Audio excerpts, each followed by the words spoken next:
We're here at the Markcliffe Hotel in Aberdeen for the E-FWD event, and I'm joined by Thomas from SSEN Transmission. How are you doing today? Yeah, all good, thank you. It's been a good event so far, really interesting conversations. We're always glad to hear that. But we've just been having a little yap just after the breakout sessions about community benefit for transmission. Now, this is obviously something that's appearing in the news quite a lot. We're always seeing these local communities sort of rallying against pylons, and then companies like yourself sort of trying to come forward with positive stories or ways to incentivise this infrastructure that's needed for the energy transition. So can you tell me a little bit about some of the benefits that SSEN are trying to roll out? Yeah, so I think the first thing to say is that the need for the infrastructure that we're looking to build in the north of Scotland is clear.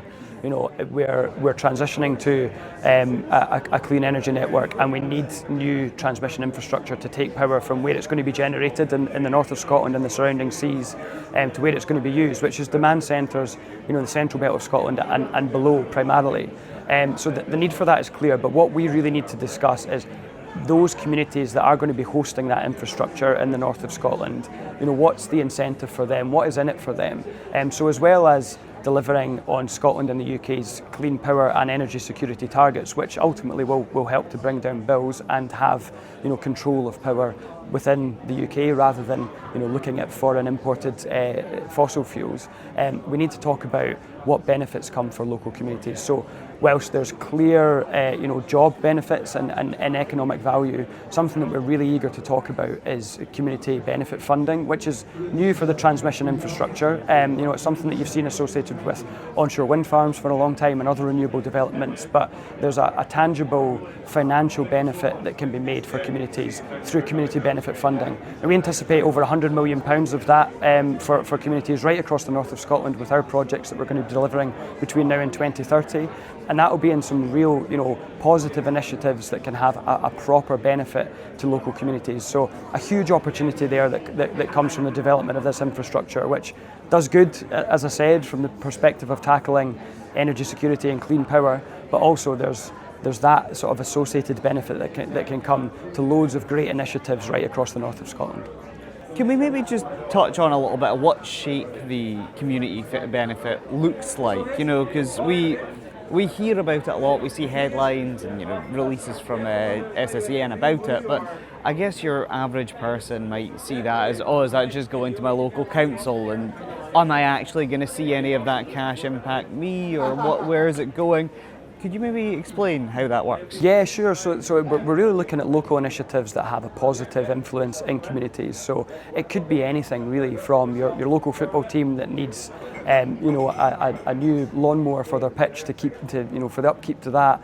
You know, it could be that to other sort of local groups that you know, benefit children, health and well-being. You know, these kind of initiatives that you know, sometimes struggle to find the funding themselves to keep themselves going and have that kind of positive community benefit. You know, we want to support those kind of initiatives to make sure that those things can have a real benefit to people and communities in these areas that are going to be looking at hosting some of this infrastructure.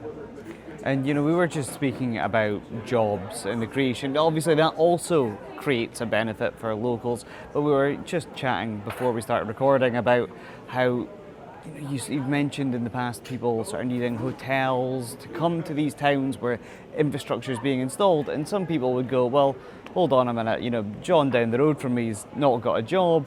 You're saying you're benefiting the local community, but how come we're getting people into hotels to go and do? You're looking at people in the local communities here perhaps having to move elsewhere for employment opportunities. The work that we're proposing to do changes that. It creates employment opportunities back here, which either allows people to stay in the area or brings people to the area. So there's benefits that come from that in terms of people using hotels, people shopping here, people moving here, whether it be to homes or temporary accommodation. And that's another thing that we're looking to do is actually build or contribute to the build of over 1,000 homes right across our region, again in the interest of driving people back towards the north of Scotland for employment rather than them needing to necessarily look elsewhere for employment. So we hope to keep people in the Highlands in the northeast, and we hope to actually drive people to see the employment opportunities that come here from the development of renewables and in turn new transmission infrastructure. Perfect. Well, thank you very much for joining me today, Thomas. No worries, thanks for having me.